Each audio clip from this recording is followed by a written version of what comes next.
Here we've got Apple iPad Air 5th generation, and let me show you how to add photo to contact on this device. So first of all, you need to reach your contact list, then select the contact that you would like to add this profile picture to, and then click on Edit. Now click on Add Photo to apply some profile picture, and you can either pick some emoji if you want to. You can choose some emoji from here. Then you can also change the style over here.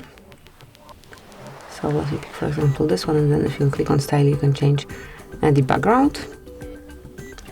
Now you can also add some picture of yours and then customize it as only you want to apply it.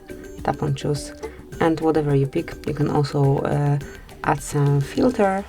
Tap on done, and then once the cover picture is picked, just tap on done. And that's it. As you can see, it has been applied. Just click on done to save the changes, and that will be all. This is it. Thank you for watching.